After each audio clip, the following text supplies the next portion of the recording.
Okay, folks, I've got 9 o'clock on my clock, close enough. Let's call this meeting to order, if we could, please. And we'll just let Keith join us when he gets here. Let's do the minutes from the July 21st meeting. Everybody had an opportunity to read those minutes? Yes. Yes. And if you would, when you make a motion, if you just say your name, so it helped Jeanette out a little bit too. Entertain a motion to approve minutes as presented. I'll make that motion, Eric. Eric made a motion to approve. Is there a second? I'll second it, Gary. Gary Coulter seconded. Any questions? Approve? Aye. Aye. Aye. Disapprove? The motion will carry. The bills list, the additional bills list. Everybody had an opportunity to review those? Yep. Any questions on the bills list? I tried to answer some of them earlier. I think Keith had a couple of questions. I answered his. I had just one on the general fund on the page Rhonda sent us extra. The business grants, is that the one we went in with the city on the small businesses? Yes. Yes. Uh-huh. 54,000? Okay. Yeah, that was actually only about half what we allocated. Right. Allocate 150, right? 150 and 150. Right. But it all went well. We gave everybody the maximum $2,000, and we got some real good compliments on it, guys. Any other questions? Jeff, anybody? No, I don't have any. Entertain Make a motion to pay the bill, Bernard. Bernard Ice has made a motion to pay the bills and transfers. Is there a second? I'll second Jeff. Thank you, Jeff. Further discussion? All approve, say aye. Aye. Aye. Disapprove? The motion will carry. Okay. Before we get into our special guest today, I just want to stop and publicly thank Rhonda and Carol for all they do for the county, in particular today, the court meeting and preparing for the court meeting. Rhonda is our controller today on getting everybody in on this Zoom meeting. They go beyond, both go beyond the call of duty. I just want to publicly thank them, and be sure to thank them next time you see those folks too. This time I'll call on Sarah Jo Best, our director of the Lincoln Trail Health District Board, or District Office. Sarah Jo, where are you now? There she goes. I should be right here. All right, so I hope everyone can see that. So thank you for inviting me today. As you know, Lincoln Trail Health Department is a district health department covering Hardin, LaRue, Marion, Meade, Nelson, and Washington counties, with our administrative office located in Elizabethtown, Kentucky. And so on March 5th, we set up our Department of Operations Center. In early March, we are instructed by the Kentucky Department for Public Health to begin preparing for our operation centers to be opened up so that we could begin communication with the State Emergency Operations Center. And on March 6th, Kentucky reported its first case of COVID-19 in the Wedco District Health Department area. These are our numbers as of last night. So today, Lincoln Trail District Health Department has investigated just over 1,000 confirmed cases of COVID-19, as well as each case's direct contacts. So when you see the total number of confirmed cases, this is just the tip of the iceberg for us in the investigative process, especially now that things have opened. So in the beginning, when we were investigating cases, most of Kentucky had been shut down. We were isolated at home for the most part, and so our number of contacts was much fewer than they are today. So for for all these individuals, there are multiple contacts that we also have to contact and follow for 14 days. We currently have 220 active cases in isolation, with 212 of those being isolated at their homes and 8 isolated in the hospital. 802 individuals have recovered and been released from isolation, and we've experienced 12 deaths in which COVID-19 was a factor. And you can view any of this information. It's updated Monday through Friday by 5 o'clock each evening, but it's on our website at ltdhd.org. Excuse me, Sarah Joe, for a second. The report that you just gave there, can you go back to that screen? Those are cases per 100,000 in population for our district, right? No, those are just total cases, period. Total case. So those are actual numbers. Yes, those are actual numbers. Those are each one person. And so one of the things we get a lot of questions on is, let's say you have an individual that gets tested. We have this a lot in the healthcare industry. An individual gets tested, they test positive. In order to return to work, they may get tested again. They may still test positive. We don't count that as two. That's just, these are people. So that's 1,034 people within our communities that have tested positive for COVID-19. They may have multiple test results, but those are individual people. Well, your report says it's not rate by county, and it's confirmed cases per 100,000 in population. That's what threw me off. Right. That's available on our website. And so when you click on these counties, it's going to tell you per 100,000. You're going to be able to dig deeper into your county's information. That's why that's there. And most of the reports from the health departments over the years have been, and that's a national thing, isn't it? They rate them per 100,000. We do that because that gives us a better idea of whether or not you're having a problem within your community. So, we serve vast population sizes. So Hardin County obviously is our biggest population, followed by Nelson County. And LaRue and Washington are smaller areas. So if you had more cases in Washington County than you did in Nelson County, when you're looking at total population, that's more of a cause for alarm that we've got something wrong in Washington County if that number exceeds with fewer people there. And so that's why we look at that, is because it kind of puts everybody on an even playing field, because when we're reporting a lot of numbers in Hardin County, you have to take into fact how many people live in Hardin County. Sure. So when we look at Nelson County specifically, the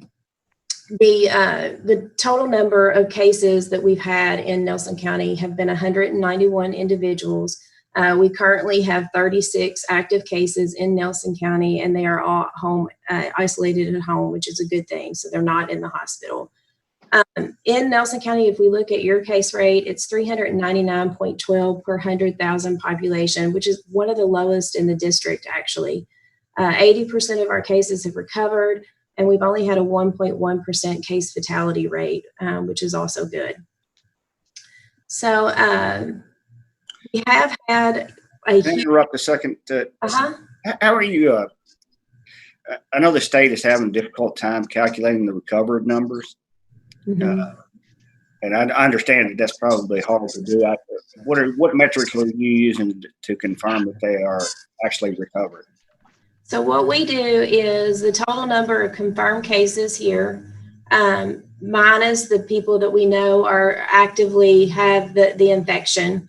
And then you subtract out to the deaths. And so if they have, for us, recovered means that you were a case, now you are out of isolation and you did not die. Okay. So you have been released from isolation, and you're no longer considered infectious, and there was not a death as a result of the disease. Do you know why the state is having such a difficult time with that number? No, I really don't. I'd have to think about that for a minute. I'm not sure why. I do know that the state has had a problem with all of the numbers and timeliness of the numbers. And a lot of that has been labs. With us trying to increase lab capacity in Kentucky, we've brought on a lot of new labs, a lot of additional labs, a lot of new providers have come on board. And so the reporting processes have not been great. There's a methodology to that. And then also when we expanded testing at the state level, traditionally communicable disease gets reported to the local health department. We put it in a database. It goes to the state can see it, and also the CDC. When we did some of the initiatives like Kroger and Walmart and some of the quick turnaround testing, those labs actually got reported directly from the lab to the governor's office or to the state. And so there's just all these channels coming in, and that just in a short amount of time. And I think that's caused some confusion. I do know that that's one of the problems with the numbers. I'm sorry, go ahead. That's okay. I also know that there's a discrepancy in our positivity rate at the federal level and at the state level. And I know the source of that. That is because not every lab is reporting all of their negative labs to the state. And so they're not in what we call NEDS, which is our database. And that's what the federal government looks at to do our positivity rate. And so because they're not all in the NEDS system, there's actually more tests that have been conducted in Kentucky than what the federal government knows through that, being able to see that system. And so when the denominator gets, so the positivity rate is the total number of positive test results over the total number of test results done. And so when that denominator is smaller, it looks like it's worse than it actually is.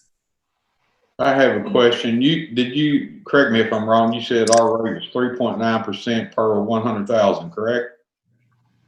399.12 per 100,000. Okay. So if you round our population up, it actually would be about 2.0 on our basis of 50,000, right? If you look at it that way. If you look at it that way. Okay.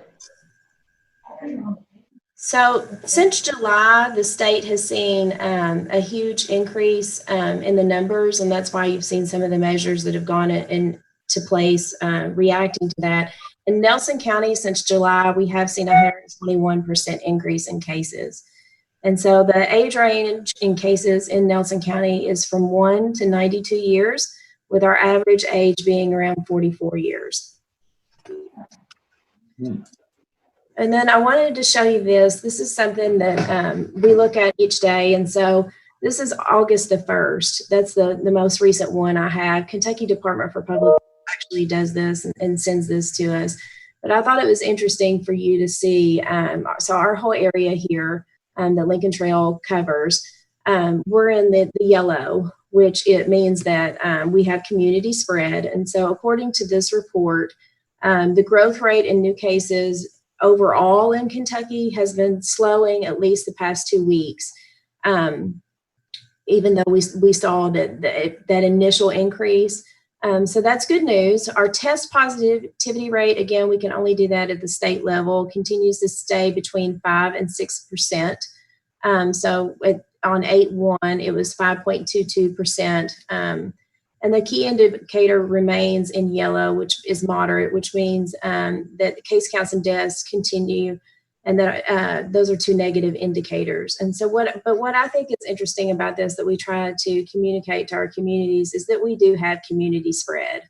And so that's something to keep in mind, and that's why things like wearing a mask and social distancing and all those things are important. About 20% of the individuals, and this is true even if we just take the individuals in our community, are going to be asymptomatic. And so with community spread and 20% of the people not showing any symptoms, pretty much anywhere you go, you can be exposed. And then the red is kind of our hot spots in Kentucky at the moment. So anything in orange has accelerated spread. Anything in red is considered a hot spot. It looks like an accelerated spread is basically borders another state, a lot of them, doesn't it? Yeah, it can. And if you look at national maps, you'll see that we're kind of this little island. Looks like it borders us to me. We got the accelerated spread to the north of us pretty heavy, looks like. Yeah. Well, I'm saying it's coming in maybe from another state into our state. No doubt. Yeah. What have we done? Oh my goodness, we have had so much responsibility during this. So in addition to case and contact investigation, which I think people realize that we've done, we've also served in the capacity of the chief health strategist for our community in providing data and guidance to multiple community partners for prompt response decision-making, as well as planning for reopening. Our environmental department has reviewed multiple plans from local businesses and schools. Our nurse administrator has worked with long-term care agencies on testing plans as well as response plans to contain COVID-19 when a staff or resident has tested positive. We've worked with your detention center on planning and assuring PPE, disinfectant, and availability of hand sanitizer, as well as isolation plans for cases and return to work plans for staff. We work to ensure that resources are available to all facets of our community via our website and other social media accounts. We have provided information to the media. We began the hashtag Mask Up campaign. Our environmental department has also been instrumental in the enforcement of the governor's executive orders and worked in coordination with the Department of Labor. And we routinely track changes to guidance for our healthcare partners and distribute that via our listservs for our healthcare providers in our community. So these are just some of the things that we've been working on. That you'd like to see this. The local health department is a critical component in channeling federal and state medical resources to the local community. The federal cache or SNS, Strategic National Stockpile, is one of those that we get from the federal government and push out to our local community. During COVID-19, we were responsible for a regional distribution site that received, broke down, divided out, and then pushed critical resources such as PPE out into our communities. We were responsible for this for the entire Lincoln Trail Area Development District, so our 6 counties in addition to Breckenridge and Grayson. In the next few screens, I'll show you some of the resources that were allocated to Nelson County through our RDS. And so this slide shows 252 gallons of hand sanitizer were distributed through our RDS to different entities within Nelson County and 75 gallons of disinfectant. We were really concerned about our detention center here and making sure that we could support them. And then sometimes we would send things to Joe over at Emergency Management, and then as he got in requests, he could distribute those as it was specifically needed in the community. This is additional supplies that went out to include K95, masks, face shields, gowns, and gloves. So you can see we distributed 12,400 masks in Nelson County, 2,000 face shields, 1,600 gowns, 3,000 pairs of gloves.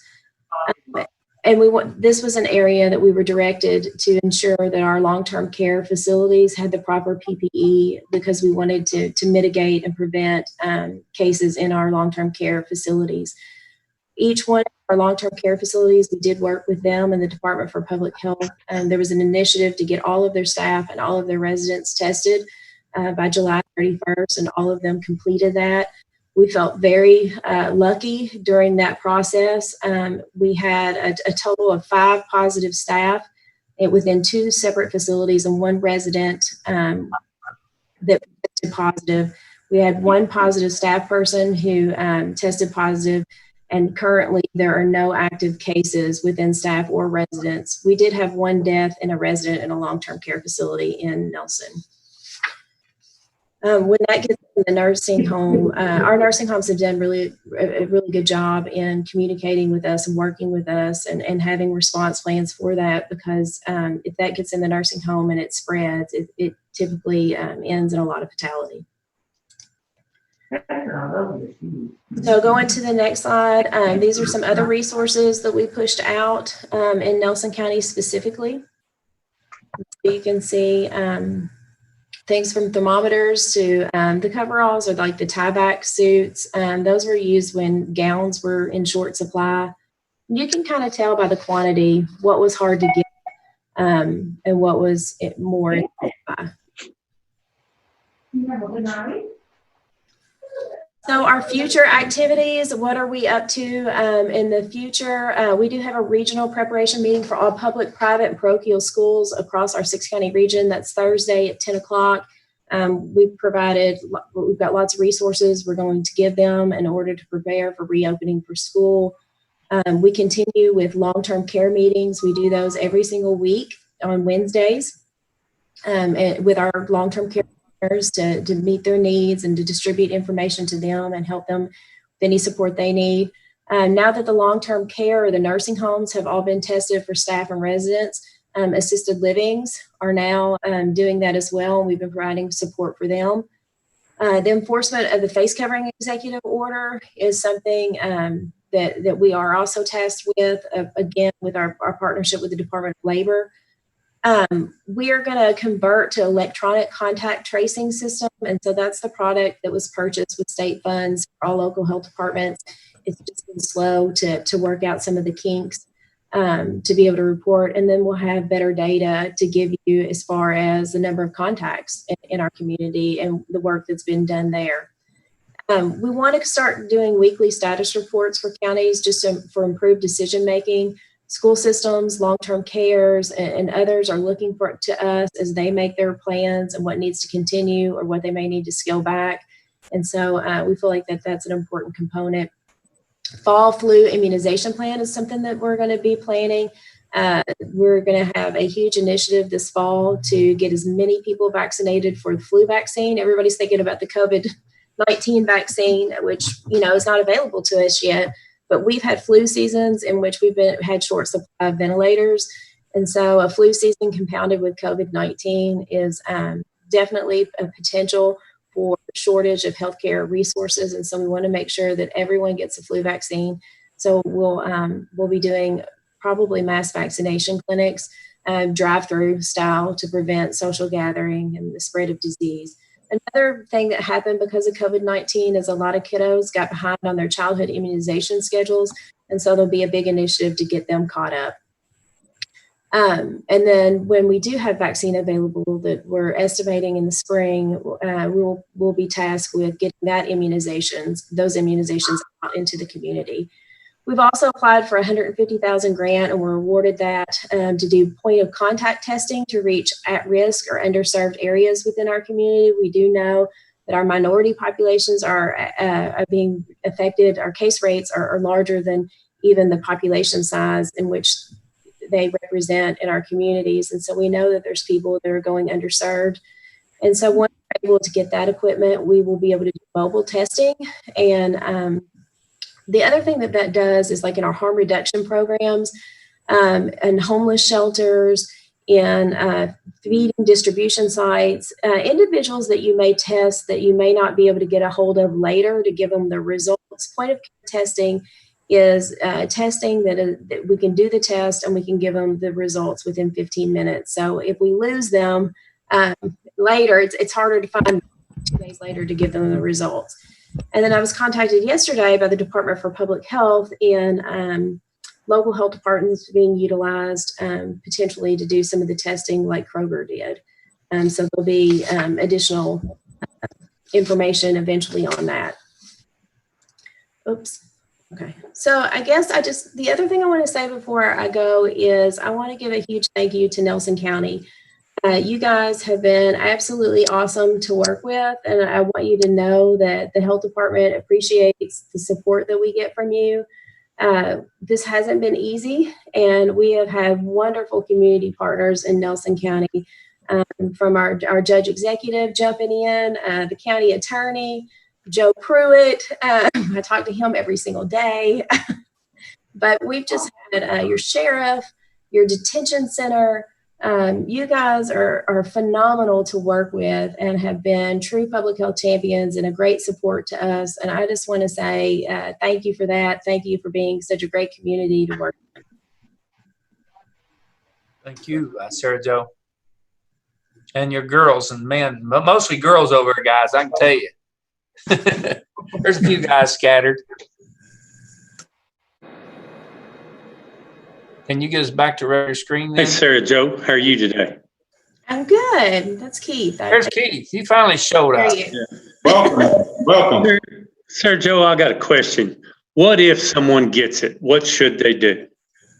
So we have some resources that we've recently developed on that, because one of the things that we're seeing is people are concerned enough to go get tested, but then they go everywhere within our community those 2 days while they're waiting for their test results. We have literally had people on planes that we've had to alert other places that they're on a plane and find out they're positive.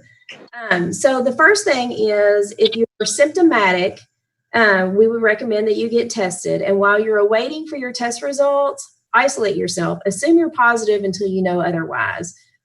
because the more you travel about, the more people you're in contact with, the more people you expose and put them in danger of contracting the virus. And for quarantine, now we're going to have to quarantine that many more people.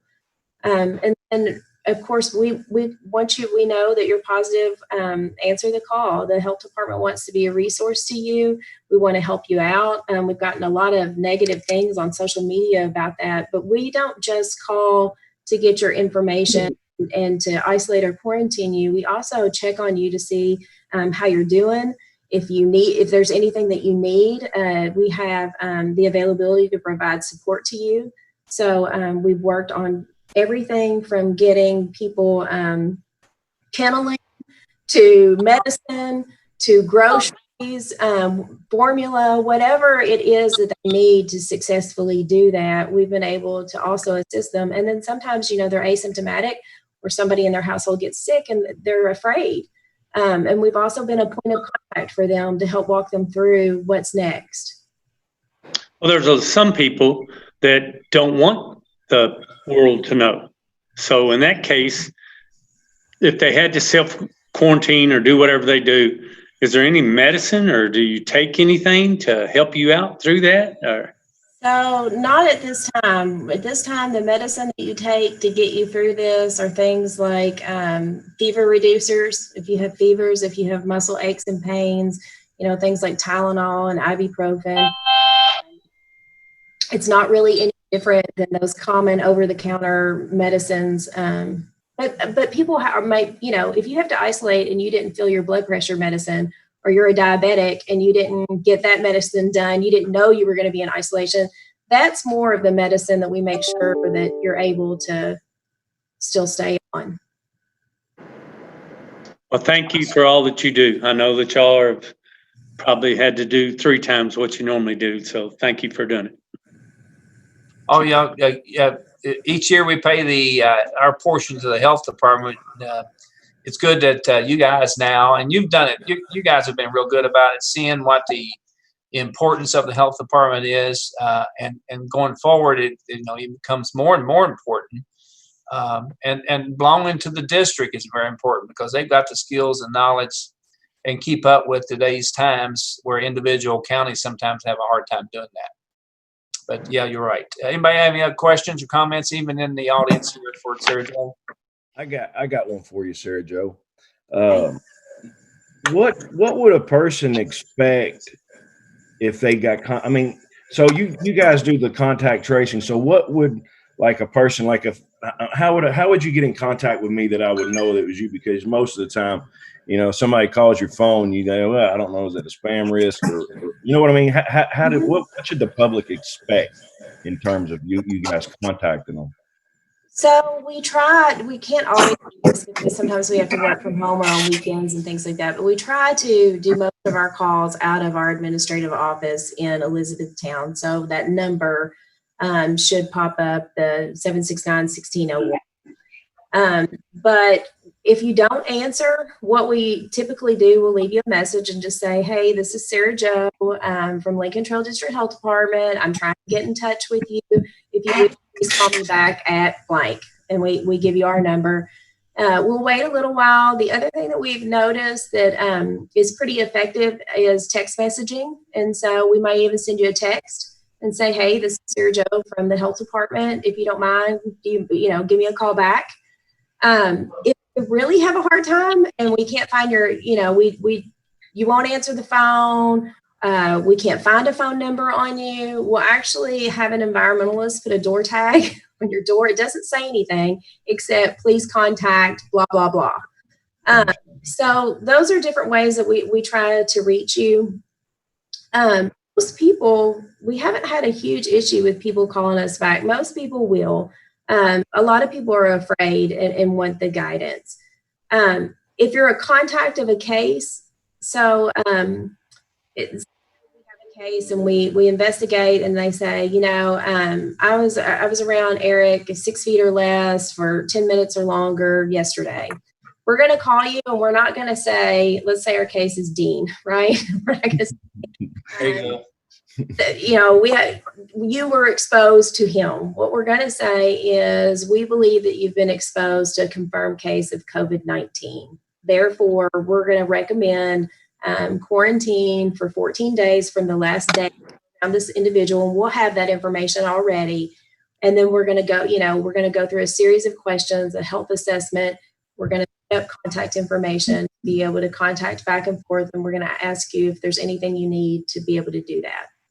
Good deal. Just one more quick thing. So you said that our district it is now at 171% increase just in July alone on positive cases. Did I hear that right?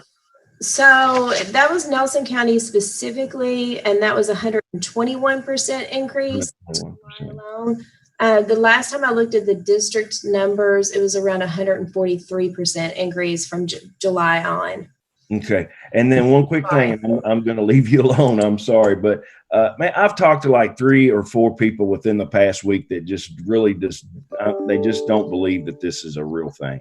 And, I think it's concerning. I'm just wondering what your thoughts are on that. And then you have a lot of folks say, well, the death rate is less than 1%, but then you hear about these folks that have long lasting.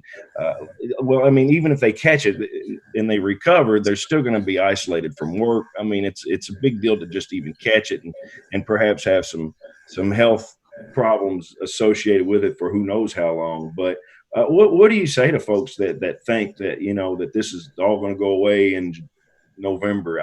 I don't even really know how to respond to people that say that to me.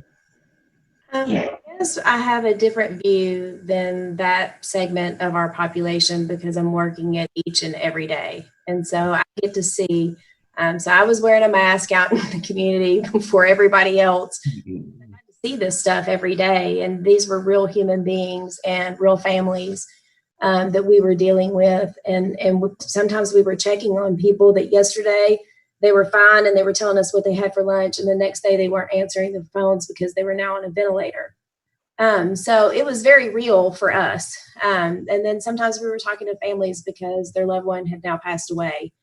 I feel like if they don't believe it's real, then they have been blessed with not having to experience any of that firsthand within their own lives.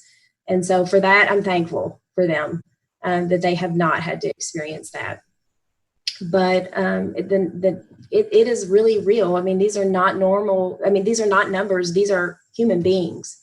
When I gave you the 1,000 people, that's 1,000 people that we have directly dealt with. And some of them have had mild symptoms and some of them have been really sick. And we don't know the long-term consequences of this disease. We don't know, even if you recover and you come off a ventilator, we don't know what that means for you long-term. And so that's scary to me. And unfortunately, sometimes things have to happen to us in our own personal lives to make it real. I have one thing to say, Sergio. I want to thank you and your staff, along with Joe and Eva Pruitt here in Nelson County. We all have to work together to get through this. And I think you and your staff and Joe and Eva is doing a great job. I just want to say thanks. Thank you. All right, guys, girls, if you don't mind, get Sergio back to real work. Do we have a health board meeting this month? Sergio, have you sent out anything on that yet? We do, but it's toward the end of the month. I thought it was, yeah. Yeah. Okay. Can I ask one more question, Judge? Well, sure. Sergio, can you catch this 2 or 3 times? So we have seen that in some individuals, and the antibody testing, we still don't know a lot about what the antibodies mean. And that's why we don't really count those as positive tests at Lincoln Trail District Health Department, because we know you've been exposed and we know that you've had it, but we don't know if you have any immunity to it.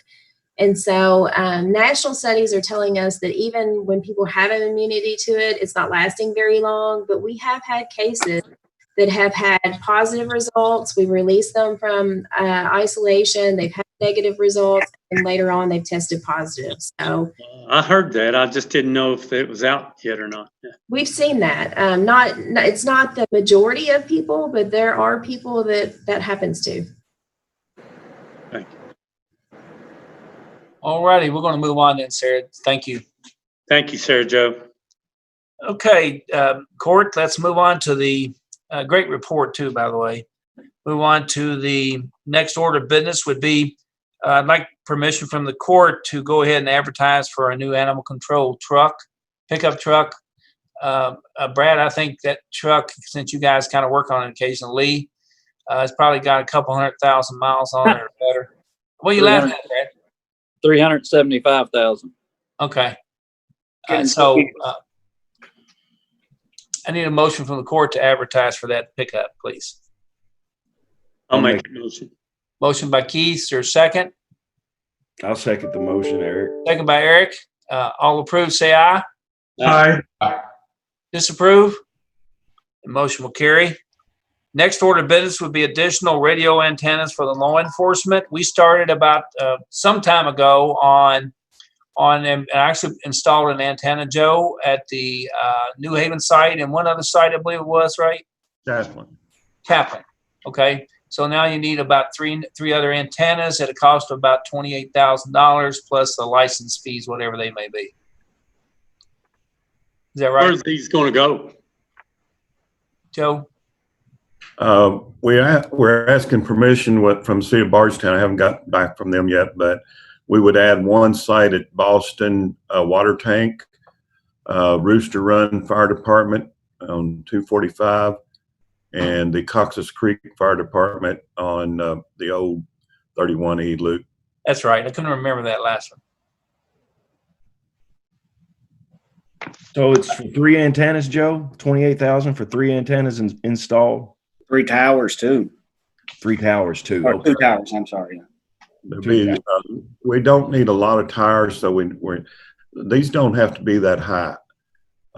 This makes what we would call a radio net. They're all connected together, and the law enforcement, either their handhelds or mobiles, lock on to the closest, strongest signal in the area they're in. So it kind of loops. The 6 would loop everything back to Salt River Tire. And magistrates, this will come out of the reserve funds, out of the general fund. Is this the only estimate you got? On the company? Lucky to get one. Joe? This is the cheapest estimate and best route to go. When I looked at it, the first thing I thought was that it was awful cheap. I mean, this is extremely reasonable for 3 new radios and 2 towers. Well, the biggest factor there, Jeff, is that the infrastructure is already in place. Right. So we'll be using cell technology with these tires and actually transmitting back to Salt River through cell technology, and we don't have to use microwave on those. Gotcha. I got you. And it's probably a more fast, direct response in it, Joe. Yes, it will be. Yeah.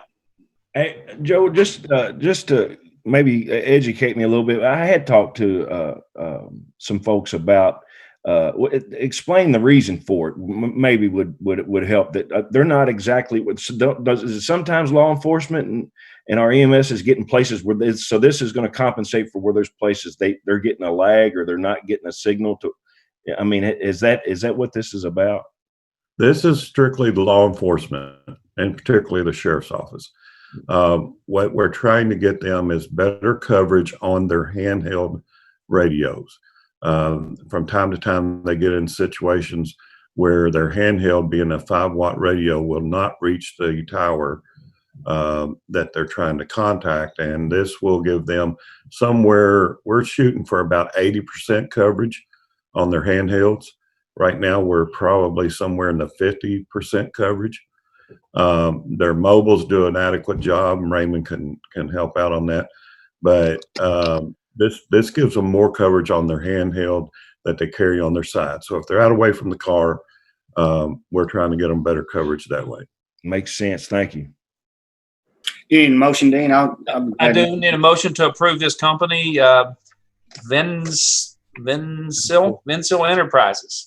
I will make a motion to accept this bid from Motion been- I second it. Motion been made by Jeff, seconded by Bernard Ice. Further discussion? I have one question. Joe, do you know anything about this company? Yes, they're involved with the initial install on New Haven and Chaplain Towers. I've worked with him several years now, and I can call him about any time we have a problem. Matter of fact, last Friday we had a lightning strike on the Salt River, which took out New Haven Tower, still out. So we robbed Chaplain parts. He came down. That's right at the Friday afternoon when I called him, and we took some parts from the Chaplain Tower and got New Haven back up, which is a little more important for us in the city. Okay, thank you. Any other questions? All approve, say aye. Aye. Aye. Disapprove? Motion will carry. Thank you all. Next would be consent to annexation agreement for a small portion of Spencer Mattingly Lane. This has been discussed for several years with the city. Mayor Heaton has agreed to go ahead and annex that portion of that roadway, portion of the roadway from 605 to about the railroad tracks. You have, I think I sent you guys a copy of the description on that. And there's a consent form to annex, consent to annexation agreement that I'm asking the court to authorize the judge to sign. A little background on that for the other magistrates also. When I talked to the mayor on this, the subdivision right there where this is going to be annexed has already been annexed into the city. So it runs right along the Woodland and Oakwood subdivision, which is in the city now. So, and this road here is going to need to be blacktop in the near future. So I don't see any problem. It's in my district, so I don't see any problem with this. It's just the road, correct? Correct. Right. To the railroad tracks, from Woodlawn Road to the railroad tracks. I'll make a motion that we let them have it. What about the whole road? No. Motion's been made to the agreement as presented by Jeff Lear. Is there a second to that? But Gary, Gary, did you second it? I can't remember which one did what. I'll second. Okay, you second it. What? Can I ask a quick question? Why do they want that piece of asphalt there? They want to square up their annexation, basically what it is. Annex Polyair, but didn't take in the road to get to it, technically. I understand. All approve, say aye. Aye. Disapprove? The motion will carry. Thank you all. Road Department report. Dean, let's handle the paving list, if you don't mind first. Go ahead. Okay, guys, I emailed you a revised version of District 3's paving list. We took some money off of one particular road, and now Bernard's new list will be, we still are going to do Shady Lane from US 61 to Keith Knob. That's the same as you guys saw before. What we're going to do on Lehman Ford, we're going to put the rest of his balance on Lehman Ford, basically from where the road ends, extending all the way up to Greenville Ford, and an additional 1,600 feet back towards Bluegrass Parkway. That's still within his budget. Still within his budget, and all it is an amended list, is all it is. After some discussions with Bernard, we decided to do that. A motion to approve that particular list. I'll make the motion. Thank you, Bernard. And I'll second. Second by Jeff. All approve, say aye. Aye. Disapprove? The motion will carry. Next will be District 5 amendment. Actually, this is the first time he's presented his list, Brad. Correct. This is District 5's list. I originally sent you guys out his list, and then we made some changes this morning. But what it's going to include is all of Prather Ridge for a total of $67,109.16. And then on Plum Run Road, he's going to begin at Peebler Lane, and he'll extend northeast as far as his money will take him, which is approximately 7,000 feet near address 3,500 on Plum Road. So he's basically beginning at a location where we had stopped paving probably 2 years ago or so. And that balance is $56,423.89. Need a motion on that? I'll make the motion to approve the list in the 5th district. Motion been made by Eric. Is there a second? I'll second. Second by Gary. Further discussion? All approved, say aye. Aye. Aye. Disapprove? Motion will carry. Okay, Brad. Okay, Lee, if you want to go ahead and do your report. Okay. with all the rain that we've had, I'm going to start with the culvert and ditch work that's been going on the last 2 weeks. We installed a pipe on T. Bradley Lane. It was just an entrance pipe towards the back of the road. In District 3, around the 600 block of Lick Creek Lane, we had a couple of complaints from residents about the drainage in that area. So we went out there and regraded the ditch line, replaced an entrance pipe, and opened up a cross drain to improve the drainage issues in that area. Hopefully that should help quite a bit in that area. In District 5, we had a cross drain culvert at the intersection of Hill Street and Keeneland Drive. That pipe was probably about 40 years old. It was rusted out, so we replaced it. We replaced an entrance pipe near the 7700 block of Plum Run Road. Again, we had a resident complain about a drainage issue out there during heavy rains. So basically we did the same as we did on Lick Creek. We went out there and regraded the ditch, replaced an entrance pipe, and again, that should help during some of the heavier rains. We also repaired a culvert and shoulder on Irish Ridge Road in District 5. Culvert had some major signs of scouring, so we went and installed channel lining to prevent further erosion there. In between the rains, we've had a little bit of time to do some asphalt patching. We did a patch on Tejon Road and Weatherby Drive in District 4. We're currently on Yates Cooney Neck Road in District 5. We have several patches out there that we have to do.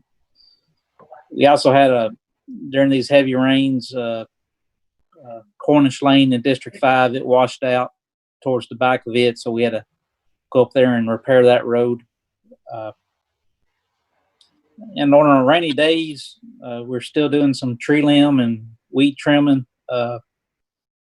Mount Moriah Road, we had several low-hanging tree limbs. Sent a crew up there to take care of it. Spalding Lane in District 4, trim those limbs back so it's not scratching people's vehicles. And District 5, there's a intersection at the intersection of Greens Chapel Road and Timber Creek Road. There's a curve right there, so we trim those weeds in that curve to help with sight distance issues. I'd like to briefly discuss, we've installed several signs in District 2. They were requested, mostly speed limit signs. We've also been replacing several stop signs and street signs in the Woodlawn and Tom Greer Road area. This is one of those problem areas where it's just an ongoing issue of theft and vandalism. Plum Run Road and Wilkerson Road's another one of those areas. So I'm looking at options. I believe I found some surveillance cameras that have cellular data capabilities to where they can transmit photos back to us to a mobile device or computer. So I'm looking into that to try to catch the culprits that's constantly stealing and vandalizing these signs in these problem areas. Again, I don't think these young kids or whoever's doing it realizes the potential harm that it causes.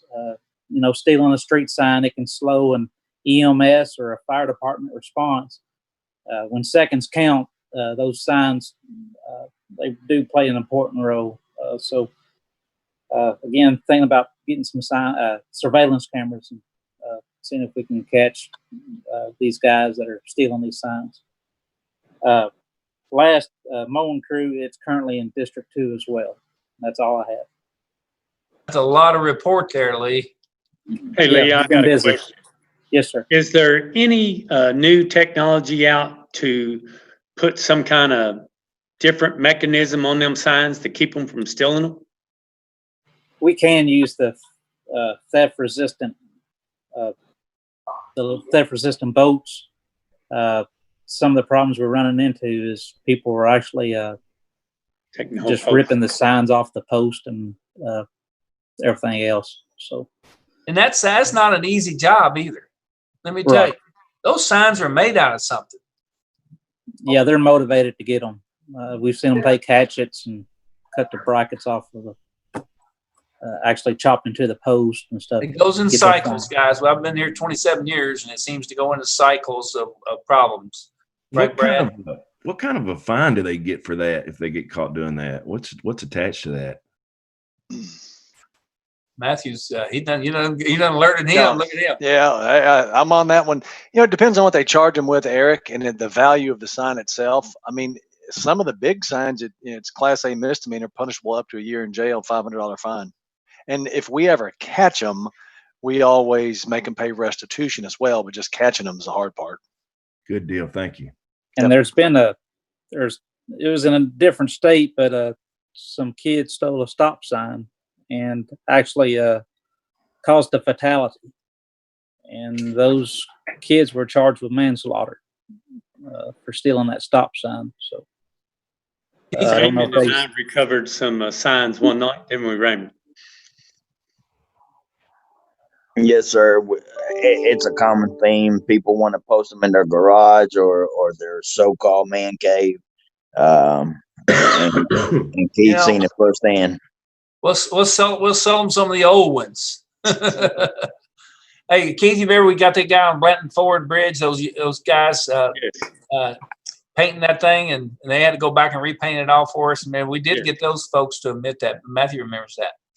Might need another paint job right now. It's constant. It does go in cycles, though. We'll move on then. Anybody have any other questions on the road? Thank you, Brad and Lee. Jail report. Okay. Buck. There he is. Can you hear me? Yes. Okay. The population this morning, we have 105 incarcerated. 64 are state inmates, 41 are county. We have 25 here for circuit court, 16 for district, total of 95 males and a total of 10 females.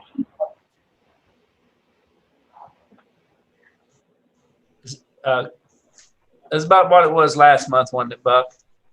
Our state inmates up a little bit better than it was. Yeah. Any questions for Buck? Thank you. We'll move on to EMS report. Joe? Sarah Joe kind of took my thunder, but I will say that I talk to Sarah Joe or Stephanie daily, somewhere between 3:30 and 4 o'clock, and get our county report and crunch the numbers with them. They're great. But that would be all my report today, Judge. Okay. Landfill solid waste, John.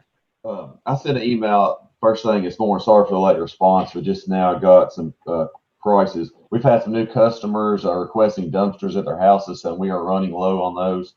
It's been about 2 years since we purchased any, so I'd like to purchase some more.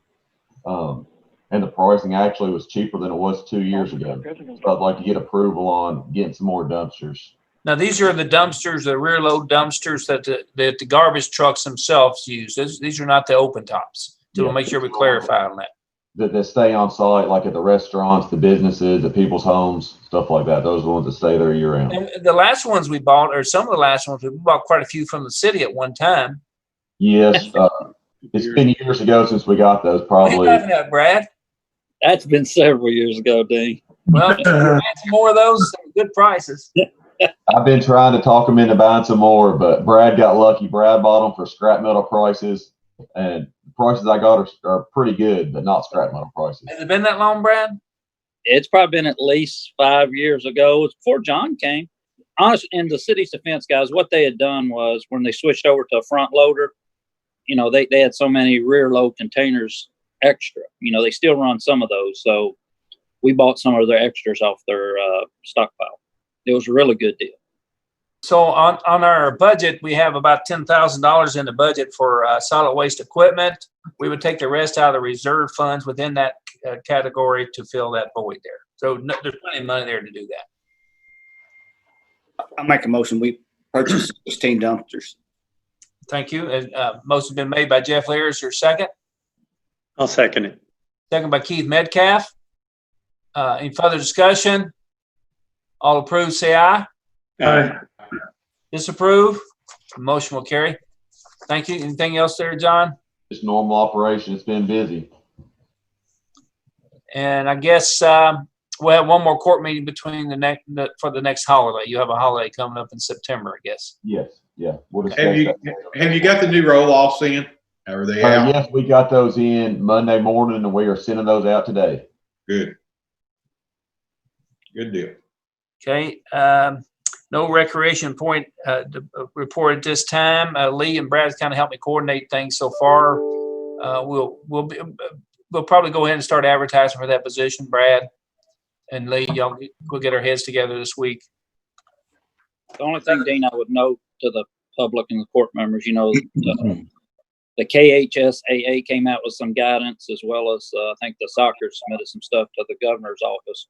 We're making all those leagues follow whatever has been approved through the governor's office, and it hasn't been something specific from the governor's office. They need to follow the KHSAA rules, and they all know that. And been very cooperative. Mm-hmm. Okay. Under old new business, the sheriff sent out his young lady sent out a tax settlement email yesterday. I forwarded that email to you guys. It's about a 14-page document. You're not really approving the document itself. You're approving it in matter of public record pending audit. And since it was not something that we actually approve or have to approve, it's just a matter of record, right, Sheriff? Yes, sir. Okay. So what I'm going to ask court to do, if they would approve entering this document, the 2019 tax settlement, into the court record book pending audit. Make the motion. Thank you, Bernard. Is there a second? I'll second. Second by Jeff. Discussion, questions? All approved, say aye. Aye. Disapprove? And motion will carry. Okay. And the Sheriff's Department has asked us to start paying for a storage unit that the city of Barstown was sharing some of that cost, but when they got out of the drug task force, they asked, then the task force is paying 50%. Is that right, Sheriff? That's correct. And we'll be paying, what's it, $350 a month? Or was it It's around $4,200 a year. $4,200 a year? That's not in our budget, guys. Reason I'm bringing it to you guys. What kind of storage building is it? It's in So behind it's a- the road department area there. It's a warehouse. The old where- Clark Distributing from years ago. And I'm sorry I didn't give you more information on that, but I just got the lease from the Eternal Life people who actually own that building. I just got their lease the other day to look at it. We're required to keep vehicles in storage somewhere, and most certainly Gary will testify to this. Storing it in a private lot can be very expensive, can't it, Gary? It can be expensive. And a lot of these vehicles is impounded need to be on security. When I had the business, of course, I had the alarm system and everything. So Yeah. it can be costly. So, guys, what I'm asking you to do, consider paying that.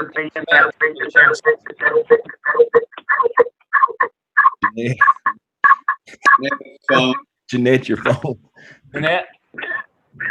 You all right over there? Oh, she's moving the voting machines around. And Rhonda mute. There you go. Everybody understand what I'm asking you today? And I'm sorry I got that to you late, but I just didn't have the full lease in my hand. So the balance, Raymond, down there where we was storing the cars down there. We're storing some already down there, and that it's basically the drug task force warehouse. Yeah, I've taken several in down there, so it's the same place. It's a secure warehouse. It's large. I don't know the square footage, but it's About very 8,000 large. square feet, I think. And it's got alarm system. It's got the works. And we already have 2 or 3 sitting out in our open lot right now that need to go in there. Right. Yeah, And I think it's a good expense, guys. It's cheaper than going to Gary's old place over there. Hey, just let me ask you something, Raymond. Is it? I don't understand how. So the city and the sheriff's department split the cost with the Hardin County Task Force for that storage space. Is that correct? No, the task force paid half and the city paid half. So and the city got out of the drug task force. Is that right? That's about several months ago. They got out there. They created A their pretty good while ago. They created their own drug task force. That's correct. Right.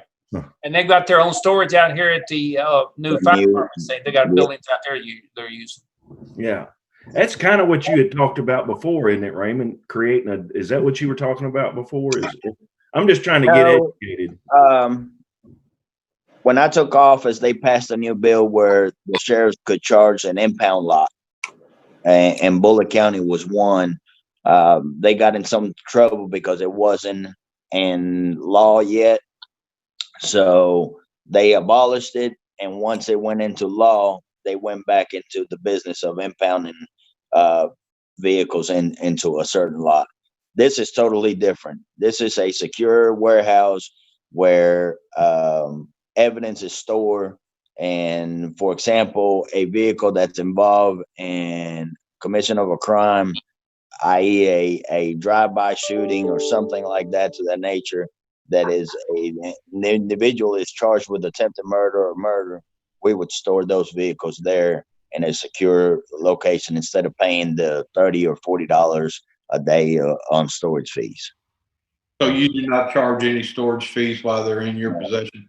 Okay. That's correct. They're just evidence.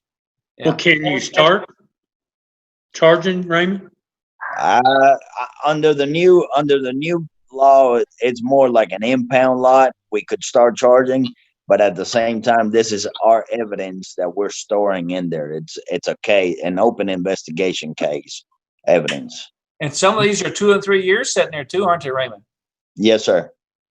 But you got to think, what if a guy was innocent and you've been storing his car, Keith, yet you're going to charge him $700 or $800, but he was innocent? I'd say maybe that might happen 1 out of 100. It's a necessary evil, guys. How much is it going to cost a year? $4,200 A year? Yeah. Matthew, I saw you rang your screen up there. No, I didn't have anything to add. I just want to let you know I'm still here. But Keith, it probably happens more frequently than you think. But Yes. that just is what it is. Yeah. So it's going to cost the county $4,200 and the task force $4,200. So it'll be $8,400 a year. Is that correct? That's what it is. Yeah. That's a little steep. It's a large warehouse. If you guys would like, we can make an arrangement for you guys to come out and check it out, so you guys get an idea of what and the facility that we're renting.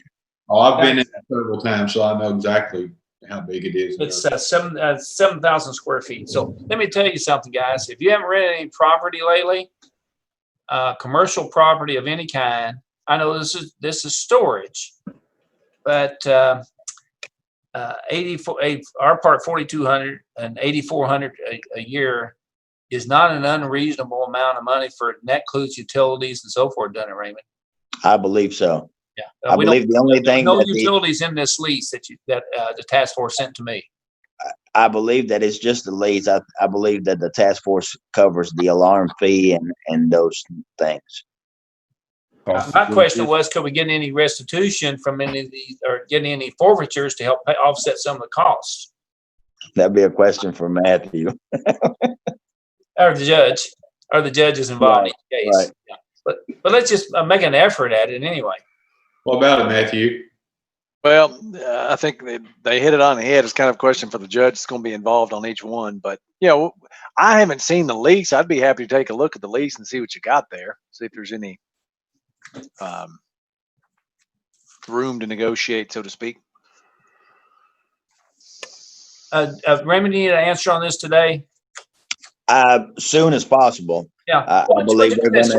I think the general consensus is to be positive on this, but let me send this to Matthew, and then we'll bring it to the next court meeting. But I think it's positive. I mean, we got to store this stuff somewhere. So where are you going to put it, guys?